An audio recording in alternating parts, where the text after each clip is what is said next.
কোটা সংস্কারপন্থী শিক্ষার্থীদের উপর ছাত্রলীগের হামলার কারণে সারা দেশে গণহারে ছাত্রলীগ থেকে নেতাকর্মীরা পদত্যাগ করছেন।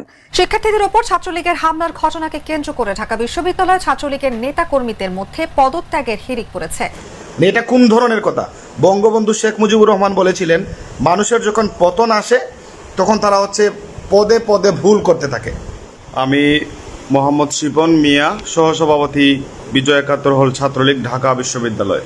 চলমান ছাত্র আন্দোলনকে সমর্থন করে আমি আমার পদ থেকে স্বেচ্ছায় অব্যাহতি নিলাম।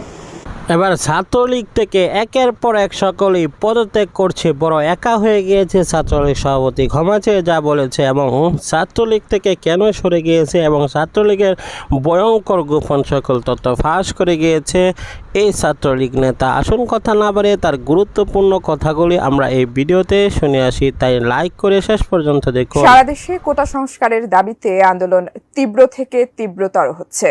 আন্দোলনে কোটা সংস্কারপন্থী শিক্ষার্থীদের উপর ছাত্রলীগের হামলার কারণে সারা দেশে গণহারে ছাত্রলীগ থেকে নেতাকর্মীরা পদত্যাগ করছেন।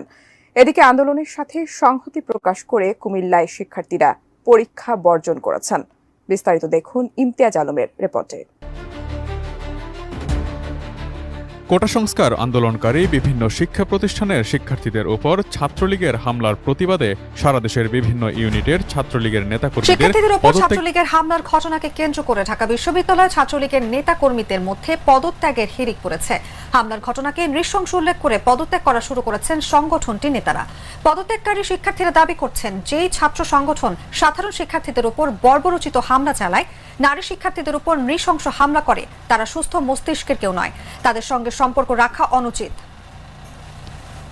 এটা কোন ধরনের কথা? বঙ্গবন্ধু শেখ মুজিবুর রহমান বলেছিলেন, মানুষের যখন পতন আসে তখন তারা পদে পদে ভুল করতে থাকে।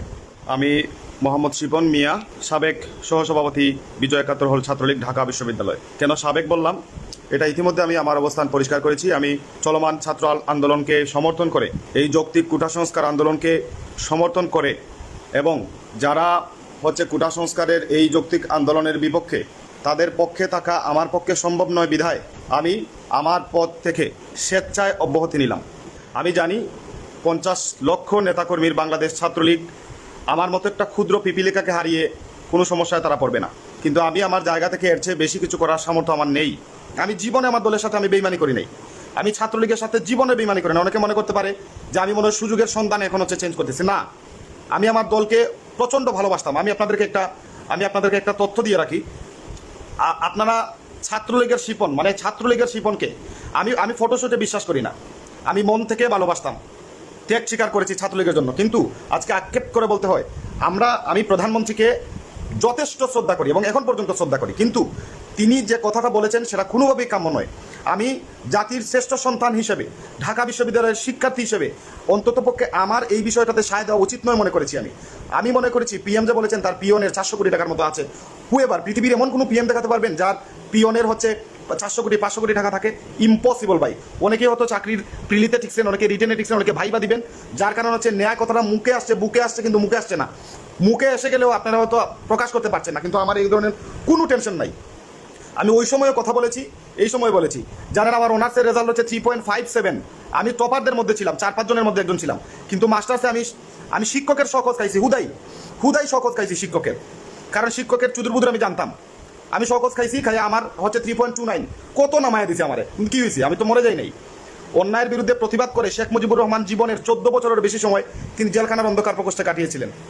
ক্ষুদিরাম জীবন দিলেন, নেতাজি জীবন দিলেন, সূর্য সেন, প্রীতিলতা তিতুমির, যার কথাই বলেন সবাই জীবন দিলেন। আর আমি আলাশালা তুচ্ছ একটা রাজনৈতিক দলের, ছাত্র দলের, একটা ছাত্র সংগঠনের একটা পোস্ট আমি ছাড়তে পারবো না। মানে আমি তো এতটাও নির্বুদ্ধ নই ভাই, আমি তো এতটা নির্বুদ্ধ নই। আমার উজ্জ্বল ভবিষ্যৎ হয়তো আপনারা বলবেন যে এটা কি আবেগে করে ফেললো। না, আবেগ না, এটা দীর্ঘদিনের ক্ষোভের বহিঃপ্রকাশ। আমি এখন, আপনারা অনেকেই আমার ফ্রেন্ড লিস্টের ম্যাক্সিমাম জানেন আমি ছাত্রলীগকে কতটা পছন্দ করতাম। আমার এলাকার একটা অন্তরঙ্গ বন্ধু, বাল্যকালের বন্ধু, যার সাথে আমি একসাথে ন্যাংটা হয়ে পুকুরে গোসল করতাম, এরকম বন্ধুকে ও ডিফারেন্ট আইডিওলজি, রাজনৈতিক আইডিওলজিতে বিলং করে, সে আমাকে একটা কমেন্ট করেছিল ছাত্রলীগের বিরুদ্ধে বলে। আমি তার সাথে আজ পর্যন্ত সেকেন্ড ইয়ার থেকে নিয়ে শুরু করে আজ পর্যন্ত তার সাথে কথা বলি না। আমি তাকে ফেসবুকে যে ব্লক করে দিয়েছিলাম তার সাথে আমার সরাসরি দেখা হলে কথা হবে না, এরকম বন্ধু আমি ত্যাগ করেছি ছাত্রলীগের জন্য। আমি ছাত্রলীগকে এতটা পছন্দ করতাম, কিন্তু এখন এসে যখন দেখি যে এত বড় যৌক্তিক আন্দোলন, পুরো বাংলাদেশের মানুষ সব কিছু একদম, স্টুডেন্টরা হচ্ছে সব কিছু একদম পড়ালেখা ছেড়ে নাওয়া খাওয়া ছেড়ে তারা রাস্তাঘাটে আছে, কি বললেন ওইটা থাকবে। আপনার উত্তরটা এইভাবে না হয়ে আরো ভালোভাবে হওয়া উচিত ছিল। শিক্ষকরা আন্দোলন করতেছে, শিক্ষকদের আন্দোলন আপনি কি বললেন? আপনি বললেন যে ওরা আন্দোলন করতে করতে টায়ার্ড হয়ে গেলে তাদের সাথে আমি বসবো। কেন, ওদেরকেও কি মানুষ মনে হয় না নাকি? এটা কোন ধরনের কথা? বঙ্গবন্ধু শেখ মুজিবুর রহমান বলেছিলেন, মানুষের যখন পতন আসে তখন তারা হচ্ছে পদে পদে ভুল করতে থাকে। অনেকে হয়তো আমাকে দেখে হাসবে এখন, হায় রে ছেলেটা কি বিপদে পড়লো রে, আবেগে রে, হোয়াট এবার বিপদে বড়জোর মেরে ফালাইয়া দিবেন, তাই তো? বড়জোর মাইরা পিস পিস করে ফালাইয়া দিবেন, তাই তো? এর চেয়ে তো বেশি কিছু করা যাবে না, দাফন পর্যন্ত করতে পারবেন না আপনারা। ওইটা আমার ফ্যামিলি মানুষ এনে আমার খুঁজে খুঁজে আইন বিয়ে করে করবে, সমস্যা নাই। আপনারা মনে করতে পারেন যে আমি মনে হয়তো হল থেকে সব কিছু নিয়ে গেছি আর হলে হয়তো যাবো না, যার কারণে এত বড় বড় কথা বলছি। নো, আমি দেখেছি অনেক মানুষ বিদেশ যাওয়ার পরে হচ্ছে এটা নিয়ে কথা বলে। আমি দেশে থাকতে, এখন আমি দেশে আছি, দেশে থাকতেই কথা বললাম। বড়জোর আমাকে ধরে কাইটা ফালাইয়া দিবেন ভাই, এর চেয়ে বেশি কিছু করার সুযোগ নেই। অনেক ছেলে আছে, প্রত্যেকটা হলে 3000, 4000, 5000 করে যদি স্টুডেন্ট থাকে তাহলে 150-200 পোলা পাঞ্চারা সবাই ন্যায়ের পক্ষে আছে। আপনারা যারা 150-200, আপনাদেরও বিবেক আছে, বিবেক নাই যে তা বলছি না, বিবেক আছে, কিন্তু আপনি কথা বলবেন না কেন? কথা বলবেন না কারণ হচ্ছে আপনারা একটা প্রিলিতে পাস করছেন, একটু তোষামদি না করলে চাকরিটা হবে না। রিটেনে কেউ পাস করছেন, হবে না। আপনি যদি এখন ন্যায়ের পক্ষে কথা বলেন, আপনি হল থেকে বের করে দেওয়া হবে আপনাকে, আপনি হলে থাকতে পারবেন না। আমি বর্তমান সহসভাপতি ছিলাম, আমি হলে আরো 4 বছর থাকতে পারতাম, কিন্তু আমি আমার একটা ছোট ভাইকে রুম ত্যাগ করে 1 বছর আগে হল ছেড়ে দিছি। আপনারা 50 লাখের নেতাকর্মী সংগঠনে অনেক বড়, কিন্তু পুরা বাংলাদেশে যে ছাত্র সমাজ যাচ্ছে তারা 2-3 কোটির কম হবে না। এই যে আপনারা 50 লাখে পুরো সিস্টেমটাকে চেঞ্জ করে দিলেন, এটা হবে না। বর্তমানে আন্দোলন কেন হয় না জানেন? আন্দোলন সফল হয় না কারণ আমরা রক্ত দেওয়ার মানসিকতা নাই, আমাদের জীবন দেওয়ার মানসিকতা নাই। ক্ষুদিরামের আন্দোলন সফল হয়, তিতুমিরের সফল হয়, বঙ্গবন্ধু সফল হয়, কেন? তারা মরার জন্য প্রস্তুত ছিল, বুলেটের সামনে বুক। সম্মানিত দর্শক মূল, ইতিমধ্যে আপনারা অবগত আছেন ছাত্রলীগের নেতা নিহত হয়েছে এবং নিহতের পর তিনি কিন্তু তার পরিবারের হাজারি এবং কি আরও অনেকেই নিহত হয়েছে, অনেকে আহত হয়েছে, হাসপাতালে ভর্তি রয়েছে। তার মধ্যে এই বিষয়গুলো দেখি ছাত্রলীগ নেতারাও কিন্তু একের পর এক পদত্যাগ করছে, কেননা ছাত্রলীগের মধ্যেও মনুষ্যত্ব রয়েছে, ছাত্রদের মধ্যেও কিন্তু একটি আবেগবোধ রয়েছে। সুতরাং সব কিছু মিলে যদি আমরা দেখি তাহলে বুঝতে পারি যে ছাত্রদের অবস্থান সব ঠিকঠাক রয়েছে বলে আমরা মনে করি, এবং ছাত্রদের অবস্থান থেকে তাদের দাবি আদায় অবশ্যই যৌক্তিক মনে করছি। সুতরাং দাবি আদায় না হওয়া পর্যন্ত তার রাজপথে ফিরবে না। তাদের বক্তৃতা অনুসারে বোঝা যায় যে এই আন্দোলন দীর্ঘায়িত হবে, দীর্ঘ থেকে দীর্ঘায়িত হতেই থাকবে এবং তাদের আন্দোলনে রাজনৈতিক দলেরা অংশগ্রহণ করবে, সহিংসতা আরও বেড়েই চলবে। এই সকল আন্দোলন থামানোর জন্য প্রধানমন্ত্রীর একটা নির্দেশই যথেষ্ট। সুতরাং প্রধানমন্ত্রী তাদের এই বিষয়টি বিবেচনা করে কোঠা বাতিল করার সিদ্ধান্ত করুক এবং কি এটা সুবিধার মতো কিছু করুক, এটা আমরা চাই। এ সকল বিষয়ে আপনাদের অভিমতটি অবশ্যই কমেন্ট সেকশনে জানিয়ে দেবেন। পরবর্তী ভিডিও